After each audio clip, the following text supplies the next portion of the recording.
Hey friends, welcome again.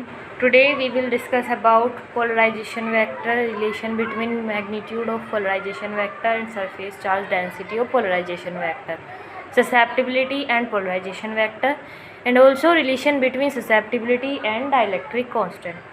Friends, ये second chapter की last video है। इस वीडियो को देखने के बाद अगर आपको पूरे सेकंड चैप्टर में कोई भी डाउट है तो आप मुझे कमेंट बॉक्स में बता सकते हैं। मैं उस क्वेरी को सॉल्व करने की कोशिश करूँगी। So friends, let get started. So our first topic is polarisation vector. देखिए, पोलराइजेशन वेक्टर जो होता है वो होता है dipole moment per unit volume.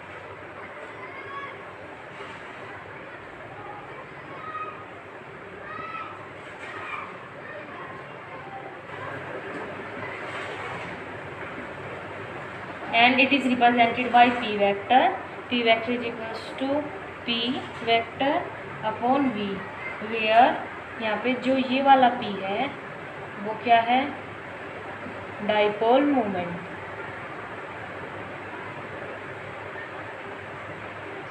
इसकी जो यूनिट है वो कितनी होगी, ऐसा यूनिट, ये क्या होता है, कूलम मीटर अपॉन ये क्या होता है, मीटर क्यूब। सो ये क्या आ जाएगा, कूलम पर मीटर स्क्वायर। ये होगी इसकी SI unit. Understand guys? So dipole moment per unit volume is called polarisation vector. It is represented by capital P vector which is equals to P vector upon volume and its SI unit is coulomb per metre square. So our next topic is relation between magnitude of polarisation vector and surface charge density of polarisation vector. So friends, जैसे हम वहाँ पे capacitor पढ़ रहे थे तो वहाँ पे ऐसे दो प्लेट्स थे, पैरेलल प्लेट कैपेसिटर पर, उनके बीच की डिस्टेंस d थी और इन पे मैंने कोई चार्ज दे रखा था सिग्मा, इधरली साइड जो चार्ज था, एंड उसकी वजह से यहाँ पे इस प्लेट्स पे इधर की साइड कोई चार्ज इंड्यूस हुआ था ना इंड्यूस। जैसे यहाँ पे मैंने बीच में कोई भी सब्सटेंस रखा था, जब मैंने बना के बताया था सिग्मा p, उसकी चार्ज डेंसिटी होगी सिग्मा p। दैट मीन्स कोई चार्ज यहाँ पे इंड्यूस हुआ है, मतलब क्यों पी कोई चार्ज इंड्यूस हुआ है यहाँ पे प्लेट के इधरली साइड एंड इधरली साइड, और ये इधरली साइड नेगेटिव, इसकी वजह से जो हुआ वहाँ अपोजिट चार्ज। समझ गए फ्रेंड्स? सो डाइपोल मोमेंट क्या होगा, अगर मैं इसका डाइपोल मोमेंट यहाँ पे डिफाइन करूँ, इसका जो पोलराइजेशन वेक्टर की वजह से जो इंड्यूस चार्ज है उसका अगर उसका डाइपोल मोमेंट मैं यहाँ पे डिफाइन करूँ, देन वो क्या होगा, P is equals to q p into d. Q p मतलब जो यहाँ पे इंड्यूस चार्ज है इधर और इधर प्लेट्स पे और इनके बीच की डिस्टेंस d, क्योंकि जितना अगर यहाँ पे नेगेटिव है उतना यहाँ पे पॉजिटिव होगा, इक्वल एंड अपोजिट है, तो डाइपोल मोमेंट एग्जिस्ट हो सकता है। तो P इज इक्वल्स टू क्या हो गया, q p. We know that sigma P is equals to क्या होता है, q p upon a. This implies that q p क्या हो जाएगा, sigma p upon a. Then put this value in equation number first, then we have p is equals to क्या हो जाएगा, sigma p into a into d. यहाँ पे देखिए a into d, area into distance क्या हो गया, volume, चूँकि a into d is equals to v। Then put this v in this equation, p is equals to sigma p into v।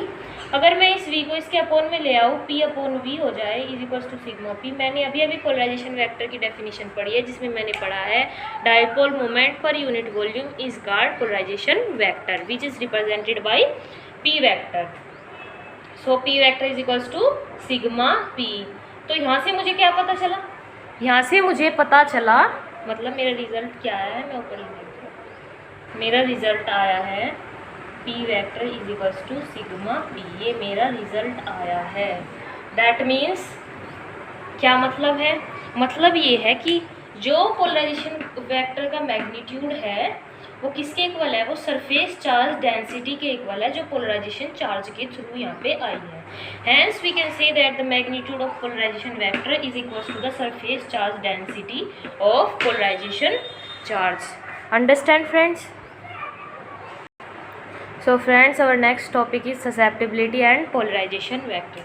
देखिए, susceptibility क्या है वो समझिए। ससेप्टिबिलिटी किसी भी डाइलेक्ट्रिक की वो मेज़रमेंट है कि वो कितना ज़्यादा पोलराइज हो रहा है। भाई वहाँ पे मैंने इलेक्ट्रिक फील्ड लगाया था जब मैंने डाइलेक्ट्रिक्स के चारों तरफ, तो वो पोलराइज हुआ था। दैट मीन्स वो कितना पोलराइज हो रहा है उसकी मेजरमेंट ससेप्टिबिलिटी कहलाती है। That means susceptibility is the measure of polarisability of dielectrics. ज़्यादातर जो, अगर मैं इसे डिफाइन करने की कोशिश करूँ तो ज़्यादातर डाइलेक्ट्रिक्स में इन मोस्ट ऑफ डाइलेक्ट्रिक्स जो पोलराइजेशन वेक्टर होता है वो डायरेक्टली प्रोपोर्शनल होता है म्यू नॉट इंटू वहाँ पे जो मैंने रिड्यूस्ड इलेक्ट्रिक फील्ड इंटेंसिटी निकाली होगी। मतलब भाई एक तो आउटर थी, ऐसे प्लेट्स थी ना, एक तो ऐसे थी एक्सटर्नल ई नॉट, एक इंटरनल बनी थी जब यहाँ पे मैंने कोई डाइलेक्ट्रिक रखा था इंटरनल ई, एंड जो मैंने ई इफेक्टिव निकाली थी वो क्या था, ई नॉट माइनस ई इन। सो मैं इस ई इफेक्टिव की बात कर रही हूँ यहाँ पे। तो जो पोलराइजेशन वेक्टर होता है पी वेक्टर डाइलेक्ट्रिक्स में, वो किसके डायरेक्टली प्रोपोर्शनल होता है, mu naught times of reduced reactive field. That means इस ई इफेक्टिव की। तो यहाँ पे कोई ज़्यादा ई नहीं है तो इसे मैं ई ही डिनोट कर देती हूँ वहाँ पे ई वेक्टर। समझ गए आप लोग।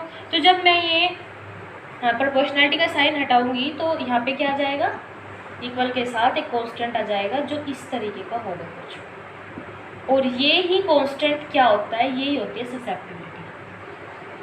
यहाँ पे जो काई है इसको हम काई बोलते हैं।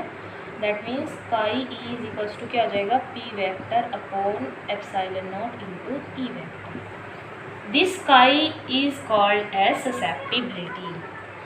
समझ गए आप लोग।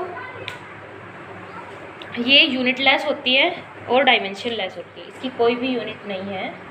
यूनिट लेस क्वांटिटी होती है और डायमेंशन लेस क्वांटिटी होती है। Understand guys. सिर्फ ये मेजरमेंट है कि कितना ज़्यादा वो पोलराइज हो रहा है डाइलेक्ट्रिक, ना तो इसकी कोई यूनिट है और ना ही इसकी कोई डायमेंशन है। समझ गए। So friends, now we discuss about relation between chi and dielectric. Chi क्या है, susceptibility. That means relation between susceptibility and dielectric constant. ये इस चैप्टर का लास्ट टॉपिक है। ये वीडियो देखने के बाद आप पिछली सारी वीडियो देख सकते हैं इस चैप्टर की। अगर फिर भी आप लोगों को कोई डाउट है तो आप मुझे कमेंट बॉक्स में बता सकते हैं, मैं उसको क्लियर करने की पूरी कोशिश करूँगी।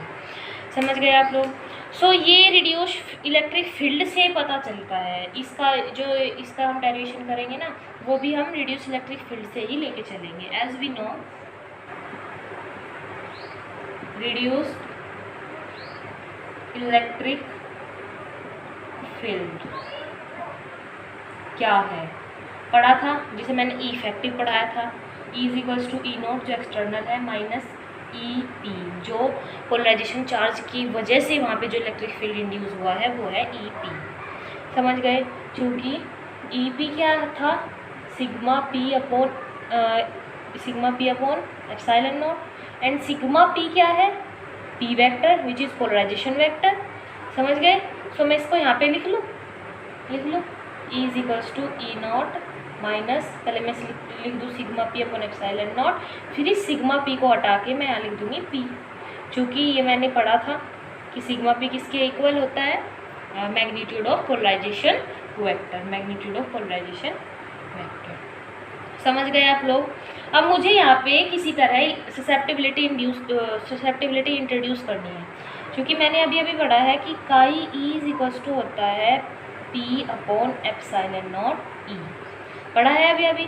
तो यहाँ से पी की वैल्यू क्या आ जाएगी, पी इज इक्वल्स टू आ जाएगा chi E into epsilon naught into ई।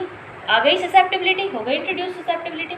सो मैं ये वैल्यू यहाँ पे पुट कर देती हूँ। Then E is equals to क्या हो जाएगा, E not minus chi E epsilon naught E upon epsilon not.